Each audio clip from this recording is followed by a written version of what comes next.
sun's out, the birds are singing, the bees are buzzing, and the ryegrass is bobbing on a gentle breeze. Up there is a Bronze Age castle, and just through there is what I keep seeing repeatedly described as a magical spring, which has just become publicly accessible. And thanks to a subscriber, Duncan, I think he seems to be another spring geek, a lover of springs. He messaged me to tell me about this place. Thanks for that, Duncan. I've been here before. I've been here before for a walk, but to my dismay did find that the area with the spring wasn't publicly accessible at the time. Now it is. Now I've deliberately not looked up any photos or video footage of Bur-Well Spring. It's called Bur-Well Spring. I've deliberately not looked anything up because Duncan described it, I think he used the word magical, and when I had a quick Google, as I was scrolling through the results, I just kept seeing that word magical over and over again, and I thought, I don't want to see it before I go. If it's anything like Barton Spring, which is just over the top of the hill there, the other side of the castle, it will be magical. I don't know what to expect. I can't wait to see though. Come on.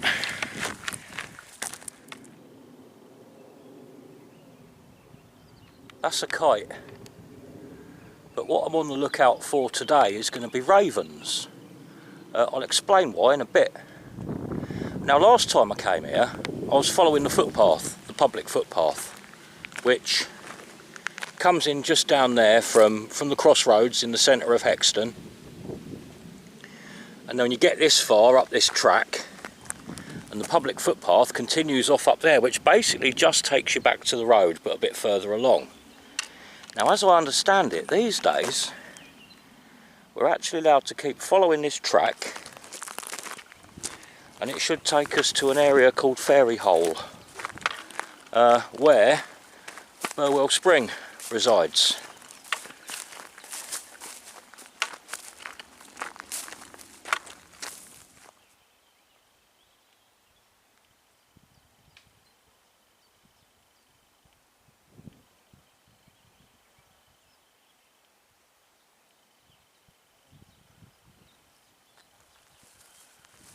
I'm really looking forward to this. It's feeling lovely so far.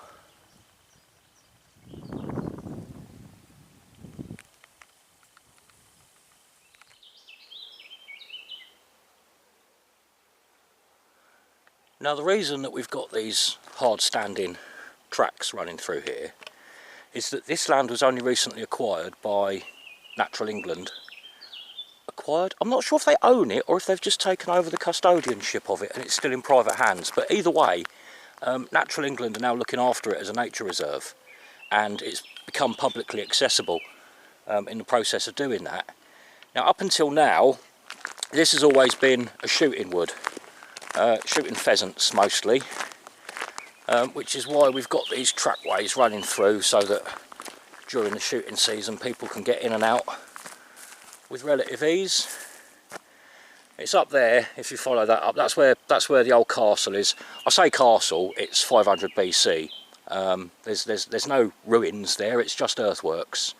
And apparently the guy who owns it has always been very responsible about working closely with the archaeologists and doing the best he can to maintain what remains of the castle. Obviously you get trees growing in the earthworks, and as the trees get bigger and the roots sink their way deeper into those earthworks, eventually a big storm comes along, blows those trees over and destroys half of the earthworks. So he's got all sorts of things like that to manage, which by all accounts he does quite well. Now the stream is just running alongside me down there. Can you hear it?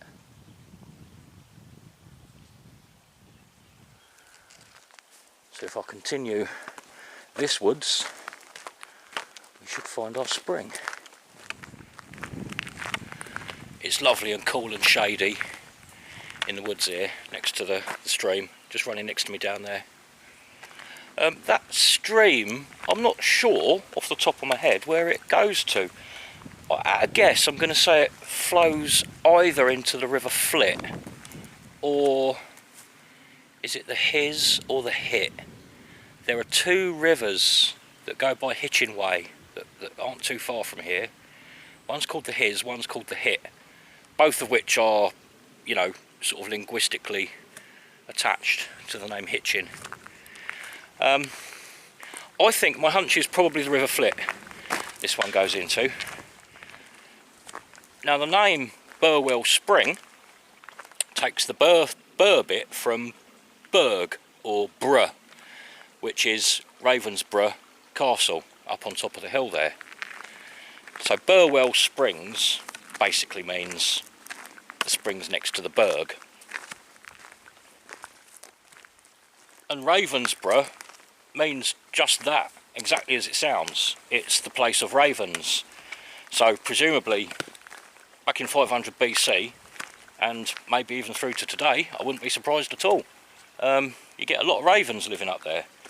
I don't know though, maybe they might have changed their mind, what with all the shooting these days.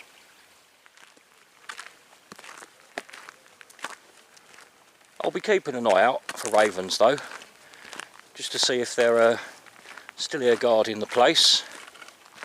Although actually, to be honest, of all the corvids, the only ones I can really name straight off the top of my head are the obvious ones.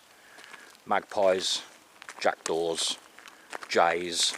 When it comes to crows and ravens, I can't really tell them apart. We've got quite a flow. Let's see if we can get down there. Got quite a flow. It's sort of, I'd say, about comparable to Barton Spring, which is just the other side of the hill behind me. Let's see.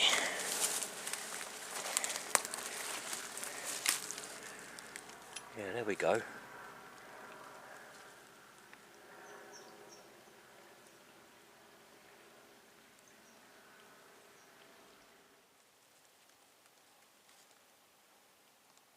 I've never seen that one before. It looks like something that comes in a little plastic tub that my nieces would play with. Now it's become apparent that I've overshot the spring somewhat, because I'm down in the bottom of this little combe. I've been following the sound of the running water, and then I couldn't hear the water anymore, and I've worked my way down to the bottom into all these nettles, and it's actually dry down here. So I need to turn back. I've overshot it a little bit. I think I'm probably just going to have to find a suitable point in the bushes to fight my way through and go down and see the spring, because I didn't pass any sort of footpath or turning along the way.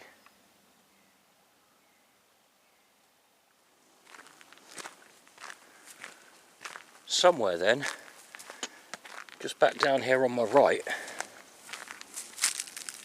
I should be able to drop down into there and find the spring, but as you can see it's very overgrown. I think I'm going to have to go by my ears, I think. I'll keep walking. There's a fritillary butterfly. Where's it gone? Oh, too late.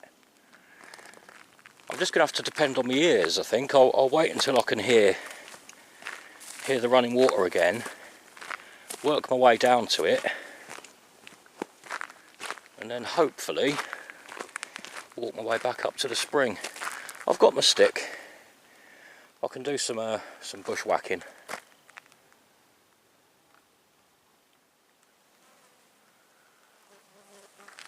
Right, well I've just been down there and we've got running water again, so I'll keep overshooting it. Let's go. I only walked, I didn't even walk 2 minutes before I popped down there to see what was going on and found running water. So the springs, they've got to be somewhere around here.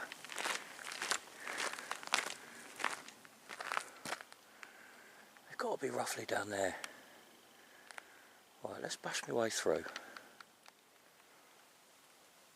Oh, so close but so far. Right, it's getting smaller and smaller. We must be getting very close. And now, actually, the ground around me is getting very boggy. So we've got less of an established stream going on, and more of a general soddenness. It's got to be just up there, surely.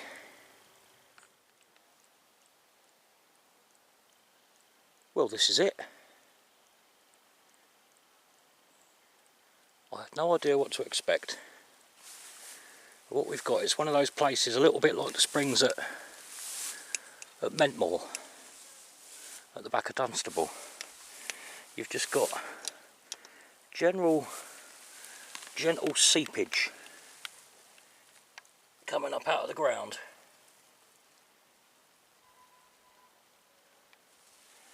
Forming itself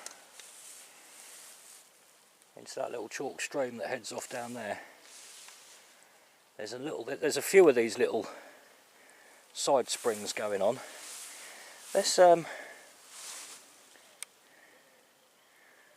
just make our way up to where it all appears to get dry again and see what other little bursts of water we've got going on. It is a lovely place. It is really nice here.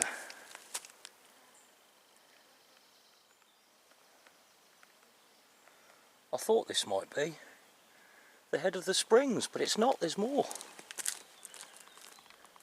If I keep going that way.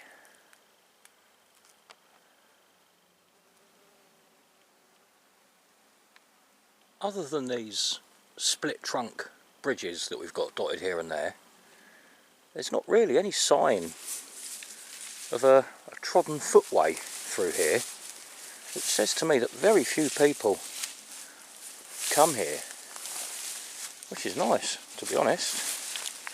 Barton Springs usually pretty quiet, but you always come across a couple of people.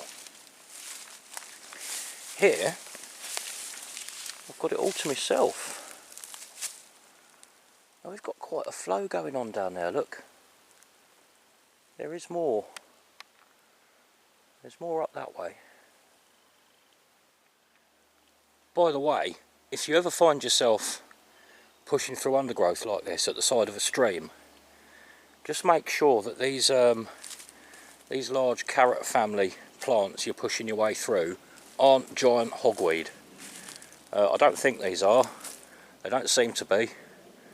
Fingers crossed, because giant hogweed can put you in hospital for weeks. Here's another nice little rivulet coming out the side of the bank and running down here into the main stream there. Now I just found a very old milk bottle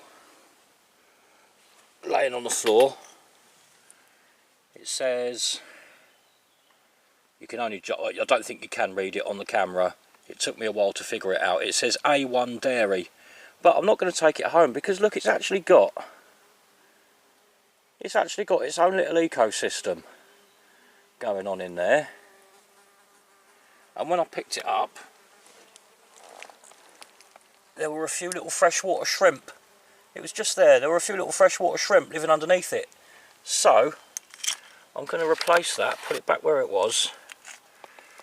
I know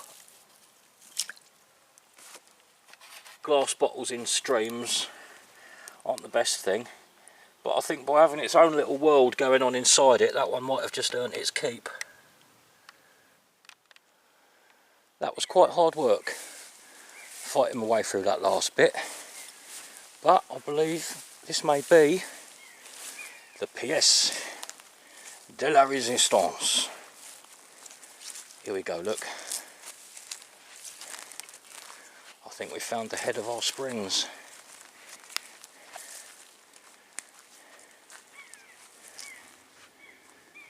And somewhat predictably, at the head of a small combe, just like at Barton Springs. Let's see where where the water's coming from. Is it just seeping? Oh, it's actually flowing out the side just there. I'm not going to get down in there with my camera because I don't want to murk the water up too much. What a lovely little spot.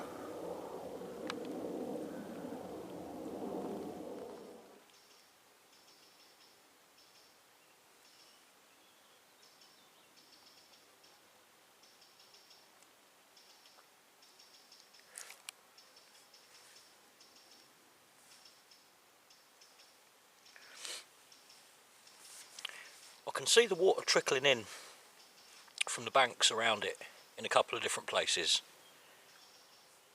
I can also see there's a little, this water's completely clear, typical chalk spring, really clear. There's a little dip down in the middle there where I can see the water bubbling up. You can see the sort of the shifting sands and the chalk dust all coming up from the bottom. Similar to the springs in my sister's back garden.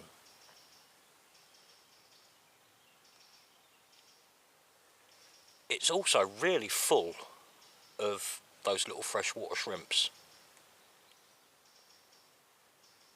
Let me try and catch some of that on the camera for you.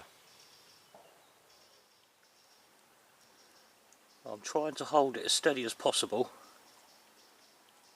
Can you see down there? All bubbling up from the bottom. And there's a bit more going on just there, look. It's created that little divot there. That little divot in the middle of the stream bed. Now it's also trickling in just over there. Trickling in down the side through there. And also, oh, I've overshot it.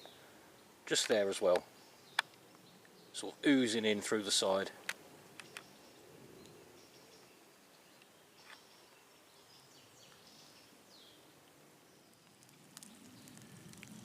Now here are some of those little shrimpy fellas.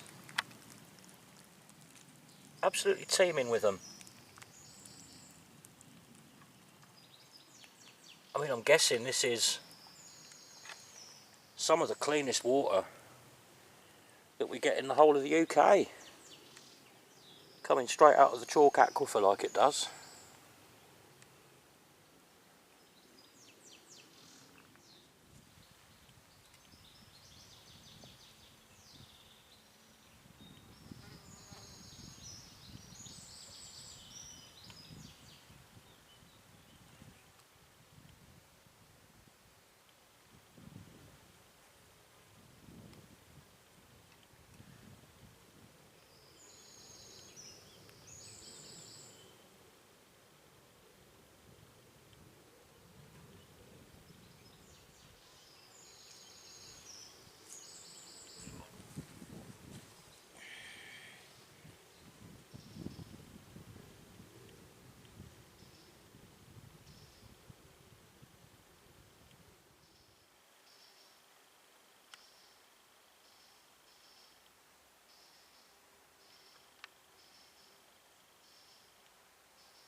I think I'm just going to stop the video there.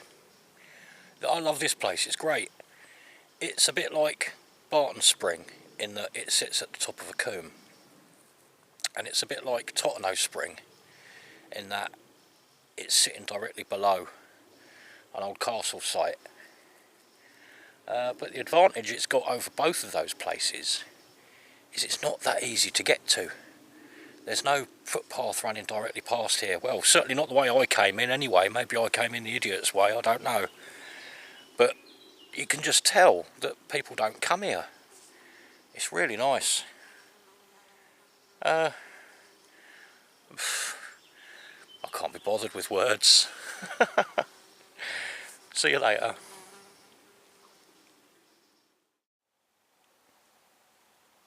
Can you see that on the far bank? Is that voles? There's one there too. It's called Fairy Hole. Maybe that's the fairies.